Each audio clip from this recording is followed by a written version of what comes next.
Bismillahirrahmanirrahim. Assalamualaikum warahmatullahi wabarakatuh. Alhamdulillahirabbil alamin wassalatu wassalam ala sayidina Muhammad asyrafil mursalin wa ala alihi wa sahbihi ajma'in. Alhamdulillah tuan-tuan yang diberkati Allah sekalian. Alhamdulillah kita masih diberikan nafas, masih diberikan pelbagai nikmat. Nikmat mata untuk melihat, nikmat mulut untuk berkata-kata, nikmat kaki untuk berjalan dan kita diberikan dua nikmat yang terbesar sekali, iaitu nikmat iman dan juga nikmat Islam. Alhamdulillah kita lahir-lahir sudah menjadi orang Islam. Alhamdulillah. Dan tuan-tuan dan puan-puan dirahmati Allah sekalian, alhamdulillah juga Allah kumpulkan kita.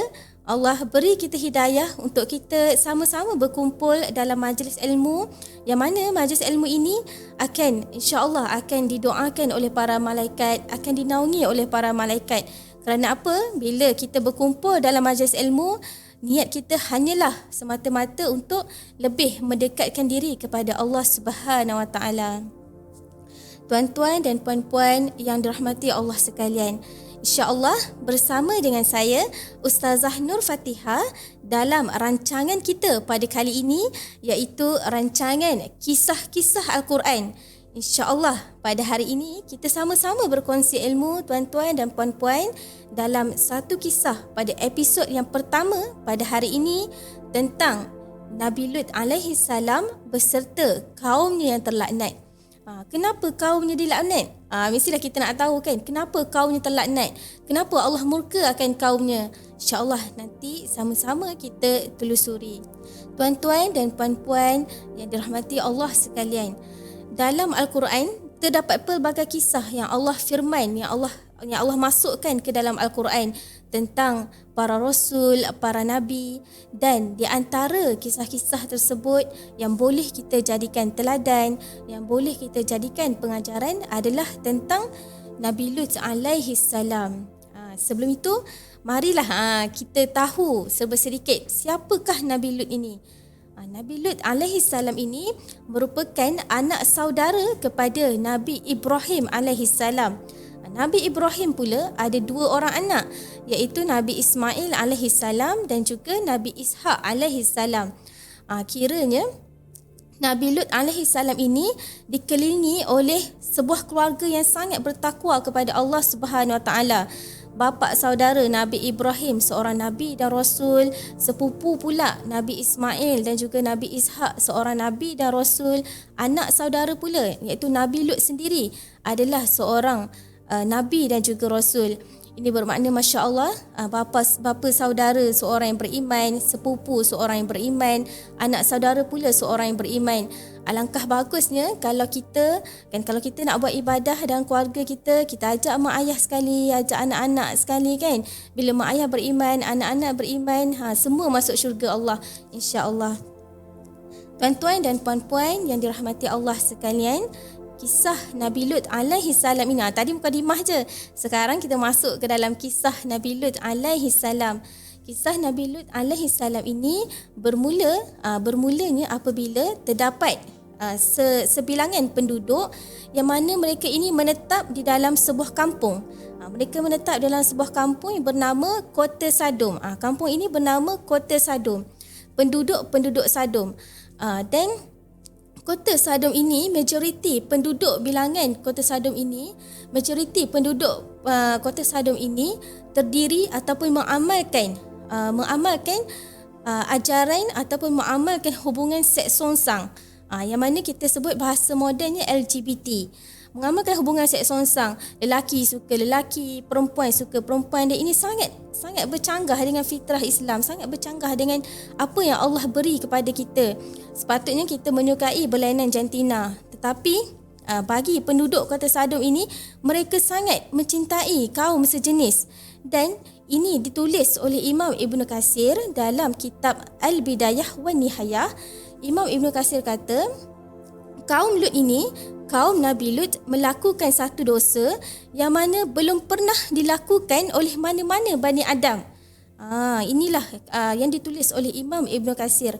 Dan juga Allah Subhanahu Wa Taala berfirman dalam Al-Quran dalam surah Al-A'raf ayat yang ke-80, mengapa kamu melakukan perbuatan keji yang belum pernah dilakukan oleh seorang pun sebelum kamu di dunia ini?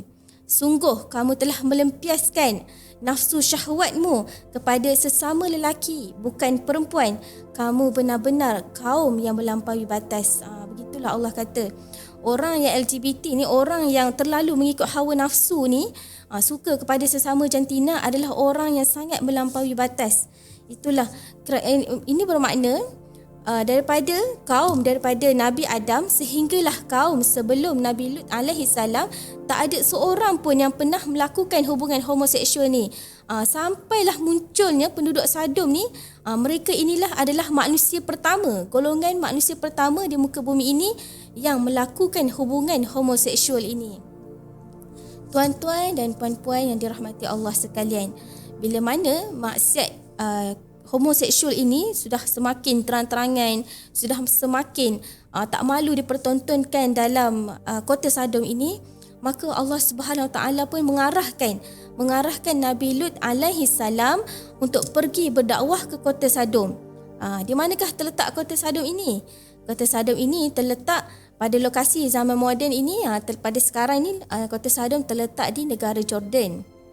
Maka Allah pun mengarahkan Nabi Lut alaihi salam untuk pergi berdakwah ke kota Sodom, untuk pergi menyampaikan ajaran agama Hanif ataupun ajaran agama yang benar. Maka berangkatlah Nabi Lut alaihi salam beserta isterinya, beserta anak-anak perempuannya daripada Palestin, berangkatlah ke kota Sodom, iaitu berangkatlah ke Jordan. Dan bila mana Nabi Lut alaihi salam ini, tuan-tuan dan puan-puan, sudah sampai di kota Sodom, maka bergegaslah Nabi Lut alaihi salam ini menyampaikan ajaran Islam kepada penduduk di sana. Dia tak tangguh-tangguhlah sampaikan ajaran Islam tu, terus daripada rumah ke rumah, Nabi Lut ni pergi daripada rumah ke rumah sampaikan ajaran Islam, pergi ke tempat-tempat yang orang ramai mengaku bahawa Nabi Lut ini adalah Rasulullah, kan, adalah utusan Allah untuk membawa kaum Sodom ini ke arah jalan yang benar. Tetapi kenapa kaum Sodom ini Nabi Lut sangat bersungguh-sungguh mengamalkan, Nabi Lut sangat bersungguh-sungguh membawa mereka ke arah kebenaran, kerana ciri-ciri kaum Sodom ini bukan sahaja mereka ini melakukan hubungan seksual, bukan sahaja lelaki suka lelaki, perempuan suka perempuan, tetapi penduduk Sodom ni akan kenakan cukai yang sangat tinggi. Diorang akan kenakan cukai yang sangat tinggi. Kalau orang luar masuk je kota Sodom tu, akan dapat cukai yang sangat tinggi, akan dikenakan cukai yang sangat tinggi. Kemudian penduduk Sodom ni juga suka maki hamun antara sesama sendiri, suka berlaga ayam. Yang lelaki suka memakai inai, yang lelaki suka berpakaian seperti perempuan, yang perempuan suka berpakaian seperti lelaki. Dan juga mereka ini sering bermain catur, bermain dadu, dan juga suka maki hamun, suka berkata yang buruk antara satu sama lain. Oleh kerana inilah Nabi Lut alaihi salam bersungguh-sungguh menyampaikan ajaran agama yang benar kepada penduduk Sodom. Akan tetapi tuan-tuan dan puan-puan, apabila semakin giat Nabi Lut alaihi salam menyampaikan ajaran Islam, semakin giat jugalah maksiat-maksiat berleluasa di dalam kalangan penduduk Sodom.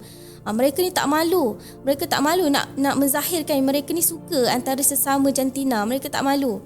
Mereka kalau nampak je lelaki yang handsome ataupun perempuan yang kena dengan taste mereka, mereka akan mencuba untuk menzahirkan perbuatan tersebut. Maka oleh sebab kerana itulah mereka kata kat Nabi Lut alaihi salam ni, kau ni macam bajet bagus mereka kata kat Nabi Lut alaihi salam, kau ni bajet bagus macam kau seorang je betul macam itulah kan bahasa kita sekarang. Kau ni bajet bagus macam kau seorang je bagus macam itulah. Perkataan bajet bagus ni daripada kaum Nabi Lut kepada Nabi Lut alaihi salam ni dirakamkan oleh Allah dalam surah Al-A'raf ayat yang ke-82. Allah kata, Allah firman dalam surah Al-A'raf ayat yang ke-82, kan, kaum Nabi Lut kata kepada Nabi Lut, usirlah Lut dan pengikutnya. Mereka adalah orang yang menganggap diri mereka suci. Lebih kurang macam itulah, kan. Penduduk Nabi Lut kata kepada Nabi Lut, keluarlah Lut daripada kota ni. Macam kau seorang je suci dalam kota ni. Kenapa? Sebabnya Nabi Lut ni tak sebulu dengan diorang, kan. Diorang ni suka bermaksiat, suka homoseksual. Tapi Nabi Lut ni suka mengajak diorang ke arah kebenaran. Maka perbuatan itu sangat dibenci oleh kaum-kaumnya. Kemudian, tuan-tuan dan puan-puan dirahmati Allah, bukan diorang kaum Nabi Lut ni bukan hanya mengejek Nabi Lut ataupun mencaci Nabi Lut, tetapi mereka juga mencabar kekuasaan Allah Subhanahu Wa Taala. Mereka kata dalam surah Al-Ankabut ayat yang ke-29, datangkanlah kepada kami azab dari Allah yang engkau janjikan itu, jika betul engkau adalah orang-orang yang benar. Macam tu. Diorang fikir, diorang rasa, diorang buat maksiat hari-hari, tapi okey je, hidup aku aman damai je, aku tak solat pun aku okey je. Maksudnya harta aku banyak je. Mereka cabar Allah. Mereka cabar Allah dengan berkata kepada Nabi Lut alaihi salam, datangkan aku azab tu. Azab tak datang pun aku buat maksiat hari-hari okey je, hidup aku aman damai je. Macam itulah mereka kata kepada Nabi Lut alaihi salam. Kemudian tidak lama selepas itu Allah hantar tiga orang malaikat. Allah hantar, di antara malaikat itu adalah malaikat Jibril. Allah hantar para malaikat pergi berjumpa Nabi Lut alaihi salam dengan berupa tiga orang pemuda yang sangat tampan. Dikatakan tidak pernah kelihatan orang yang lebih handsome, orang yang lebih rupawan daripada tiga pemuda tersebut. Itu sebenarnya tiga pemuda tersebut itu adalah para malaikat. Sebenarnya adalah para malaikat yang diutuskan oleh Allah untuk berjumpa dengan Nabi Lut alaihi salam. Maka berjumpalah para malaikat dengan Nabi Lut alaihi salam di kota Sodom, dan mereka berkata kepada Nabi Lut alaihi salam, wahai Lut, izinkanlah kami untuk menumpang di rumah kamu, untuk menginap di rumah kamu sebentar. Maka bila mana Nabi Lut alaihi salam ni tengok pemuda ni sangat handsome, maka Nabi Lut alaihi salam ni sangat takut. Maka dia berkata kepada para pemuda tu, sebabnya Nabi Lut ni tak tahu para pemuda tu adalah malaikat. Yang dia nampak adalah para pemuda itu adalah manusia biasa. Maka Nabi Lut alaihi salam kata kepada para pemuda tersebut, kan, jomlah kita bergegas pergi ke rumahku. Jangan sampai ada di antara penduduk Sodom ni yang terlihat akan kalian, ataupun jangan sampai penduduk Sodom ni nampak akan kalian. Sebegitu takutnya Nabi Lut alaihi salam. Kerana apa? Nabi Lut tahu, tuan-tuan dan puan-puan, kalaulah penduduk Sodom ini nampak pemuda-pemuda yang tampan tu, sudah pasti mereka akan mendatangi pemuda-pemuda tersebut dan melempiaskan nafsu syahwat mereka kepada pemuda-pemuda tersebut.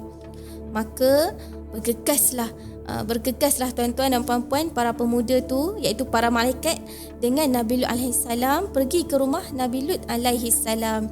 Bergegaslah mereka. Memang lain kelia, memang tak ada orang pun yang tahu, tak ada seorang pun yang menyedari kehadiran pemuda yang tampan tu ke rumah Nabi Lut alaihi salam. Tetapi inilah yang terjadinya, tuan-tuan dan puan-puan. Tak lama selepas tu, tiba-tiba ramai sangat orang yang datang ke rumah Nabi Lut alaihi salam. Ketuk-ketuk pintu rumah Nabi Lut. Wahai Lut, bukalah pintu ini. Kami tahu siapa yang ada di dalam. Macam itulah penduduk Sodom, bila mana tiba-tiba datang rumah Nabi Lut alaihi salam, mengerumuni rumah Nabi Lut alaihi salam, ketuk-ketuk pintu. Wahai Lut, bukalah, kami tahu siapa yang ada di dalam. Begitulah, kan, kata-kata orang ramai yang ketuk pintu rumah Nabi Lut alaihi salam. Tuan-tuan dan puan-puan, sangat-sangat tak malu, kan? Sangat-sangat tak malu penduduk Sodom ni. Bila mana tahu ada lelaki handsome dalam sebuah rumah tu, sangat-sangat tak malu. Pergi bergegas ke rumah tersebut sebab nak tengok lelaki yang rupawan tersebut. Sangat-sangat tak malu perangai penduduk Sodom ini. Bila mana bila mana ketukan itu sudah semakin haru biru, sudah semakin ramai orang yang datang rumah Nabi Lut, maka ketika itulah para pemuda tersebut berkata kepada Nabi Lut alaihissalam, "Wahai Lut, jangan khawatir, jangan engkau risau wahai Lut. Jangan engkau khawatir, jangan engkau risau. Sesungguhnya kami adalah para malaikat yang diutuskan oleh Allah Subhanahu Wa Taala untuk mengazab kaum Sadom pada hari ini." Begitulah kata-kata para malaikat tersebut yang menyerupai pemuda tersebut kepada Nabi Lut alaihissalam.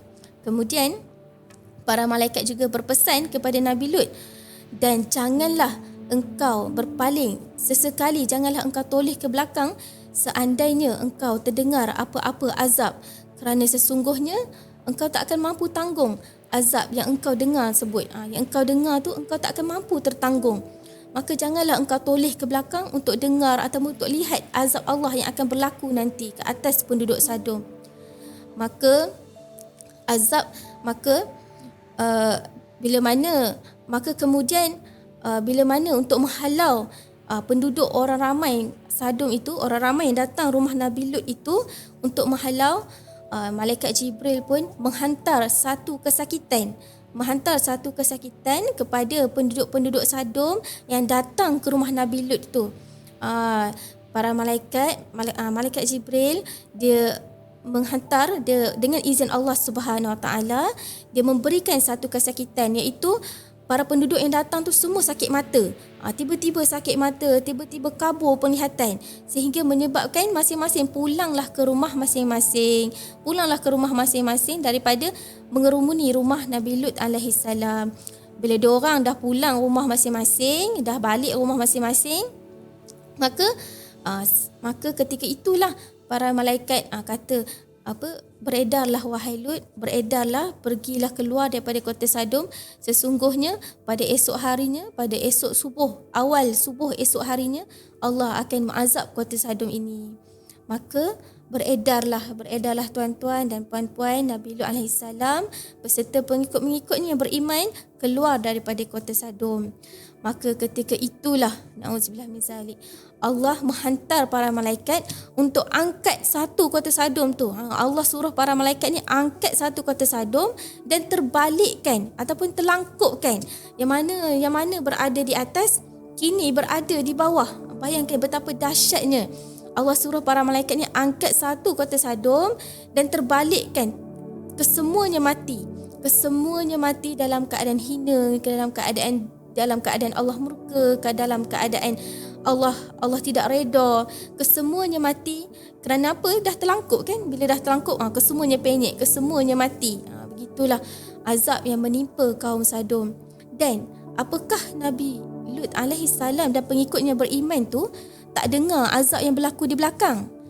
Bahkan Nabi Lut alaihissalam dan pengikutnya mendengar teriakan, mendengar jerikan, mendengar azab yang berlaku di belakang. Tetapi tak ada seorang pun yang mampu untuk tolehkan kepala untuk melihat apa yang terjadi. Kerana apa? Kerana terlalu takutkan azab Allah yang maha dahsyat itu. Begitulah tuan-tuan dan puan-puan. Bila mana kita ini mencampur adukkan apa yang halal, apa yang haram, kita campur adukkan, itulah balasan Allah kepada kita. Apa pengajaran yang boleh kita dapat daripada cerita yang telah saya kongsikan ini tuan-tuan dan puan-puan? Apa yang halal tetap menjadi halal, apa yang haram tetap menjadi haram. Kemudian bila mana kita rasa kita susah nak melakukan ibadah, susah nak mendekatkan diri kepada Allah, susah nak solat, maka kita buat sahajalah. Walaupun ikhlas tu tak datang, tapi kita buat sahajalah. Kerana apa? Lama-lama bila kita solat, bila kita beribadah, ikhlas tu akan datang dengan sendiri dan kita akan rasa manisnya beribadah kepada Allah Subhanahu Wa Taala. InsyaAllah moga kita sama-sama mendapat iktibar, mendapat manfaat dan juga sama-sama kita berusaha untuk lebih mendekatkan diri kepada Allah Subhanahu Wa Taala. InsyaAllah sekian sahaja daripada saya. Assalamualaikum warahmatullahi wabarakatuh.